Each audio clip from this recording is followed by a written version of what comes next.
Welcome to The Disruption Is Now. Join us on this enlightening journey as we explore how AI is impacting our jobs, careers, lives, and the human experience. Each episode, host Greg Matusky will converse with visionaries and innovators at the forefront of AI, diving into its challenges, opportunities, and impact. So buckle up as we venture into the heart of disruption, and together, let's unfold the future. Hey, welcome to another episode of The Disruption Is Now, where we talk about all things AI. I got to tell you, my holiday season, this is our first shoot of the new season, of the new year, and I got to tell you, my holiday was really disrupted this year when news came that the New York Times had waged a lawsuit against OpenAI. And I took probably 3 days of my holiday just to follow the discussions and the back and forth on Twitter. And I walked away pretty upset, thinking that this could be a Napster moment. For those of you who don't remember Napster, that was when the recording industry moved on Napster and closed it down.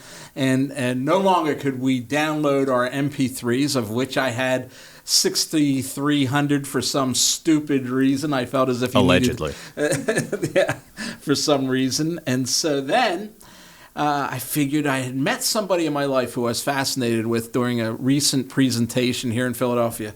Doug Panzer is a partner at Caesars and Rivas. It's a 100-year-old law firm that specializes in IP. And what I liked about Doug was he was the first attorney I ever met that I actually agreed with. So that was quite remarkable.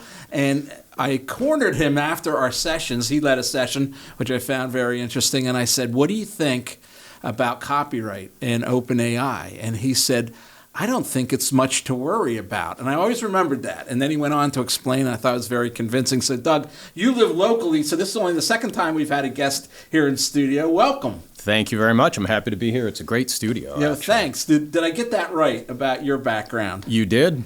And we had a conversation in advance of this. Help me break down the New York Times suit into elements. What is it really saying? And what does it mean, do you think, moving forward? Well, so I think the second question is a big one that we could talk about for far longer let's get into than that then. Yeah, Help me frame out, because right. I'm just a PR guy. I'm not real smart like an attorney, so you got to help me out. Well, thank you for the credit. I guess I'll take it since we're on camera here. The simplest explanation is that the New York Times puts out a paper every day with lots of articles, and those articles are its lifeblood. It is suing OpenAI and Microsoft for its involvement with OpenAI, saying that OpenAI's use of the New York Times articles to teach its system is copyright infringement because it is digitizing all of that content, it's teaching its system with that content, and then the output of the system is derived from that content. And this is really important because a lot of people I talk to, even today, don't really understand that process. They think that OpenAI somehow ingested the entire internet verbatim and has the ability now to repeat it at will. But that's not the case at all. Just explain that. Explain the algorithm and what it's really doing. Well, so that's an interesting question. How did the material get into the OpenAI system? So we know that OpenAI, let's back up. In general, OpenAI is going to ingest digital content. It will use natural language processing to understand what that content says, and then the AI itself will learn from that and try to be able to have conversations, generate output, answer questions for you. So in some of those systems, we know that you can go out and crawl the web, you can get publicly available information, you can bring that information into the system. One of the questions I have, and this will probably come out in the course of the litigation, is how did the New York Times content get into the OpenAI system? Did they scan every physical newspaper? Did someone have a login to the New York Times website, log in, and then, or programmatically use their credentials to allow the system to log in and download everything? That in and of itself is one of the questions. But the short version is OpenAI has digital versions of thousands of New York Times articles and everything that's in them. And so it created algorithms which predicts when you use ChatGPT or at the API level. It simply predicts what it sees would be the most logical next word or thought that it's seen in billions of training sessions, not just the New York Times. It's something like 300 billion different tokens or words that it's learned on. So when we first met a couple months ago, you said this was fair use. And so I was hoping you could educate me in what is the definition of fair use as just to help me as a PR practitioner, because I want to stay on the right side of the law here. Sure. Well, I think the question will be yet to be determined whether it ultimately is fair use. I think whether it's fair use, it matters what you do with content and how you use it. So let me tell you what fair use is. The Constitution is the source of intellectual property law in this country. I mean, the founders thought it was important enough that it's actually in the Constitution. It didn't even fall to the Bill of Rights or any amendments. It's right there to advance the useful arts and sciences. And so to do that, you have the ability under law to confer certain exclusive rights to people who create things. Now, in the instance of a copyright owner, there are certain exclusive rights like making copies, publishing it, and making derivative works from it. Derivative works means I take that work and I use it to make something new. Now, you have sort of this push and pull of that constitutional conferring of intellectual property rights, because if it's to promote the useful arts and sciences, if I'm too strict on the rights that I give to the first creator, then how can the next creator say, I've learned something from you and now I'm going to contribute to society? So fair use is a 4-factor test, and it says, how am I using this copyrighted work? And if I'm using it in certain ways, and the 4 factors are, what's the nature of the use? How am I using it? What's the nature of the original work? What is the potential harm to the original creator? And what's the motive? Is there a profit motive or is it a not-for-profit motive? So in this case, you have a four-point test. Where do you think this falls on those 4 points? Because the first time we spoke, you had said that you believed this was fair use. So what makes you think that the training of the data and the ingestion of the data, which allow to create algorithms, where do you think that falls on the on those 4 points? So I think you hit it on the head by splitting it into the training versus the output.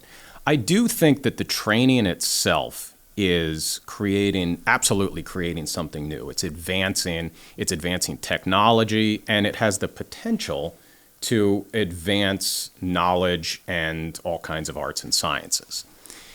The training itself, does that have a profit motive? I don't know that you could say that the training itself has a profit motive. Now, the training itself is necessary in order to create any output, right?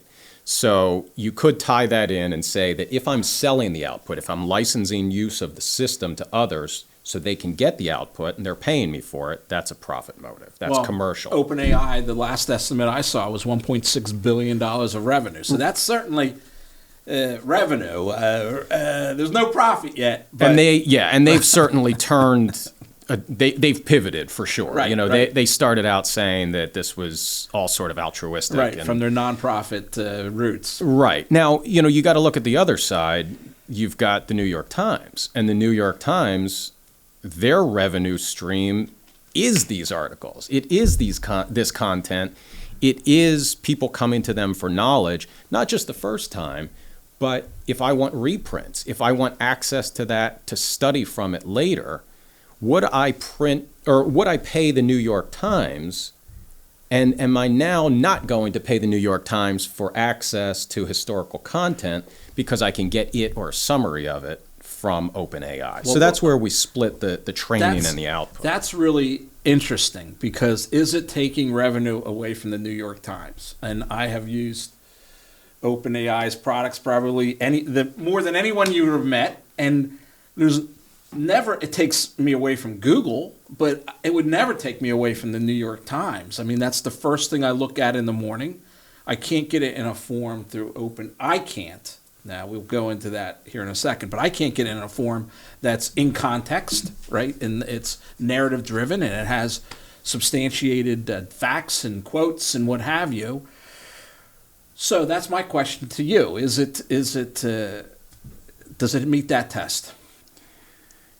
It seems to me at this stage, you would be running a high risk to go to OpenAI or ChatGPT and say, tell me what the New York Times said about X, Y, or Z. You don't know if it's going to give you accurate output. You don't know if it's going to create some hallucination or put it together. Well, right now it says that's copyright information, and I can't give that to you. Sure. Well, and right who now. knows how much of this has to do with the negotiations between Right, the parties, right. how much of it has to do with the lawsuit itself. You know, Now, it's interesting in the brief, they listed, let's transition to the issue of memorization, because that's what really hit me hard, is when I read the filing, and there were 100 examples of verbatim articles in that brief. Am I saying that right? Is that a brief? Yeah. Well, it's a complaint. Okay, a complaint, which were word for word. I mean, and that shocked me because I have been on top of this as much as I could be for 3 years, and I never thought it could regurgitate in specifics, word for word. And I always thought that was the real measure of a copyright, if the words were in the exact order. And these words are in the exact order up to, I would estimate, 350 or 400 words they showed of each article, maybe less, maybe more. But that was most upsetting to me. Now, does that tip you in a different direction on your opinion? I really think that it depends how the system can be used and what benefits it confers in the way it can be used. You know, the tests from the Supreme Court since 1994 and long before that, the history of copyright jurisprudence at the Supreme Court goes back almost 200 years at this point. But since 1994, they've got a pretty good body of copyright law. And the Second Circuit, which is a court of appeals, also has a pretty good body of copyright law. And by the way, that's just above the court where this case sits. And anything that Second Circuit Go into has that. said, Explain that, because you had brought up a really good point with regard to the Google Books case. Explain that, why it's important that it's in the same district. Is that right? The right word? It's in the same circuit, Circuit, yeah. I'm sorry, same circuit. I'm not a lawyer. Well, it was brought in the same district, which eventually ended up in great. that circuit. I think that's really important to understand that case and how it could impact this in the same circuit. Yeah, so this is lawyer speak that I think lawyers make too complicated for everyday people. It's pretty simple. Well, do it as you did for me in the green room, Yeah, because I could even follow it. Here's the simplest version, and it doesn't need to be more complicated than this. When you file a lawsuit under federal law, you bring it in a district court. A district court, and there are district courts all over the country, any appeal from that district court goes to a circuit court. Any appeal from the circuit court goes to the Supreme Court. So there's only those three levels: district court, circuit court, Supreme Court. If I am a district court, I am required to follow the precedent of my circuit. And if I'm a circuit court or a district court, I'm required to follow the precedent of the Supreme Court. So now link it to this Google Books case and why that's important. So I think it's critical. The Southern District of New York, where this case was filed, and I believe that's where the Google Books case started before it went to the Second Circuit on appeal. The Southern District of New York is obligated to follow the precedent of the Second Circuit Court of Appeals. The Second Circuit Court of Appeals is the court that gave the ruling on the Google Books case. And the Google Books case ultimately found that it was fair use for Google to digitize the entirety of every book they could get their hands on. Every copyrighted book, any non-copyrighted book, copyrighted books. In print, out of print, whatever it was. That would seem to be very analogous. It is very analogous, but it turned on the output. So, but let's not write off that first part. I mean, the fact that they could digitize all of those books and it didn't become a problem or didn't have the potential to become a problem until they later did something with it, I think that's very closely analogous to ingesting all of this data into the LLM itself. If Google can digitize the books, then why can't OpenAI digitize the content? Now, there were a lot of arguments when this case broke on X, right? And there were a lot of arguments that, simply it was copied many times if it was read by OpenAI because it goes through all the nodes of the internet, and every time that happens, there's a copy. And I was like, I didn't think about that. But you're saying that the Google's books case doesn't precludes all that. Well, I don't know if it precludes all of it or not. I mean, if you want to get me on the Supreme Court, I'll be happy to say that at least that far we're good. But, well, I'll do my best. Yeah. But, my voice doesn't hold much weight on those issues. But so I think that comes down to the part of the fair use test where we're looking at what is the effect of what's the commercial impact on the creator, the New York Times. And I'm saying the New York Times is the creator. Obviously, they're right. Whoever's providing the content to them under whatever contract. But I mean, I think that to simply digitize these articles, this content, it does nothing to the market for the New York Times, even reprints and access to its archives, right? I mean, just because OpenAI possesses a copy of it, they haven't really done anything to affect the New York Times revenue stream, property right and revenue stream. Right. Yeah. So when this broke, there were IP attorneys all over X who were saying, "This is it. This is the end of OpenAI." That they got them red-handed because they have 100 of these. And as I shared with you in the green room, I spent the holidays with my son, and we went through the exercise. We opened the API, which he has access to, and we tuned it the way they said they had tuned it. Or I shouldn't say the New York Times said they tuned it, that others suggested you could tune it. And sure enough, the articles that showed up in the brief, in the complaint, we could replicate. Other articles that we did the exact same thing for, we put the first line of other articles, we couldn't replicate, right? Mm-hmm. And so that was devastating to me, okay, because I'm like, I never knew that. No one ever told me, right? And the attorneys on X were saying, that's it. That's the smoking gun. That's what they've all been looking for. No one knew this. And they found it. If the glove fits, you can't acquit all of a sudden.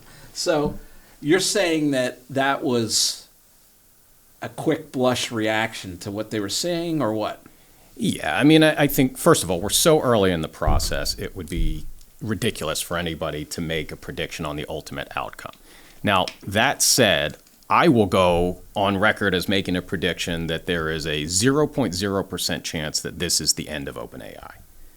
I don't even think that this is going to change OpenAI as much as the file sharing case has changed something like Napster or Grokster. Which, all transparency, we once represented LimeWire, which was another file sharing peer-to-peer downloading site, which was an education in and of itself. Sure. I'm sure that was a very interesting and exciting time.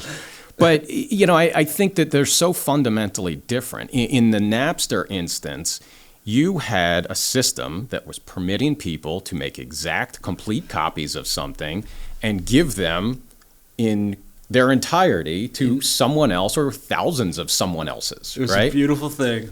I mean, now you have this system where it's just not that simple. It's far more analogous to the Google Books case, because it's what are we doing with it? How are we advancing technology? How are we benefiting the public? And I think, like in that case, where the court recognized, one, that you got to be really careful with bright line rules from a court that have the potential to just cut off innovation. And two, there was a real tangible benefit to people being able to go and search digitally to find content scattered across the history of literature. Right. I mean, there's no way that this is the end of OpenAI.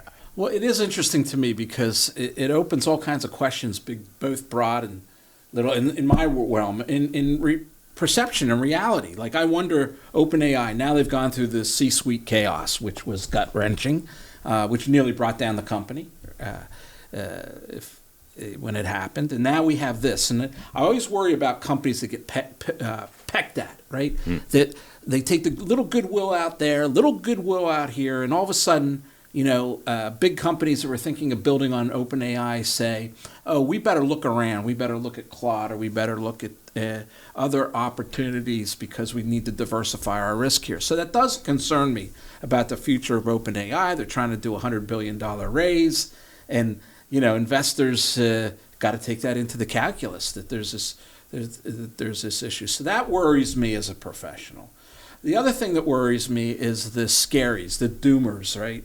They've infiltrated the mainstream media to such a degree right now that this is bad, that's going to put everyone out of work, that's the end of the civilization as we know it, and what will we do when we reach AGI and they can do our jobs better than we do. We can as far as the computing ability of AGI.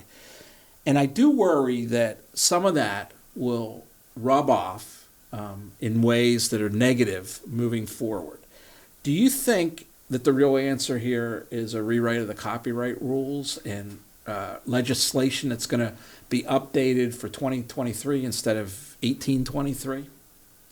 I don't think that this requires a fundamental change of copyright law. I think that the copyright law has been amended a number of times, and every time they amend the law, there are comments from Congress about why they did this and why they did that. And I think, we're primarily governed by a 1976 version of the Copyright Act at this point, and it's done a pretty darn good job. I mean, you've got the Copyright Act as amended in 1976 controlling Two Live Crew's use of Roy Orbison tunes. You've got it controlling Google's digitization of every book in the world. You've got it controlling the fight between Oracle and Google over the Java source code. I don't think that there's So you have pretty good faith in that, in the body of case law that's in there. I do, and I think that the parties here are prepared for that too. To your point, OpenAI is sort of a new kid on the block, but I don't think they're as much of a kid as we might think they are, just because, it was John Mellencamp, you're not as green as you are young, right? I mean, you've got a company here, you've got Sam Altman, who's an experienced person, you've got Microsoft heavily involved. These are titans of the industry fighting with one another, and I think that this is going to come down to setting some guardrails. I don't think this is going to be something that... Or Microsoft could just buy the New York Times, which would probably be an easy solution. And then you have your bad lawyers fight the case so that OpenAI wins. Right? Well, so, I mean, look, if we're going to go off into this fantasy choose-your-own-adventure, would that even be allowed? I mean, if you're at the point now where we're talking about can AI use copyrighted works without paying for them? And the answer is for one of the biggest companies in the world to pay the complaining party by buying them and saying, screw you, I can do whatever I want. I mean, maybe we are getting close to Skynet coming online. I always thought it would come the other way. This is my thought for months ago, is that, and in this world, months ago could be years ago, but I thought, here's what's going to happen. Elon Musk is going to sue Microsoft and OpenAI, okay? Because they crawled Twitter. And they're going to get into a big fight, and Microsoft's going to settle.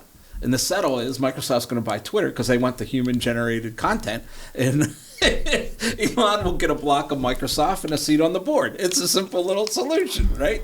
I always thought that would be the way it goes, because there is this issue of human-generated content, and whether there's enough to continue to build these LLMs, because everything has been crawled that can be crawled at this point.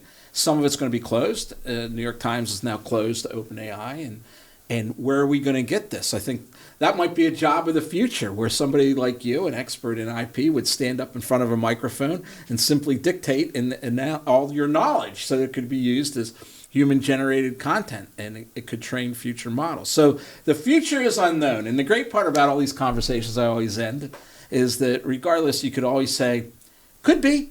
It could be the end of civilization, or it could be that we cure cancer. But I appreciate you being here today, Doug. It was really insightful. And I'm telling you, You're the first lawyer I ever met that used Two Live Crew and John Mellencamp in the same podcast, so I give you credit there. And we'll see you next time on The Disruption Is Now. This podcast is a production of Gregory FCA. If you enjoyed our discussion today and want to continue exploring the transformative power of AI, please check out more episodes and subscribe wherever you listen to podcasts.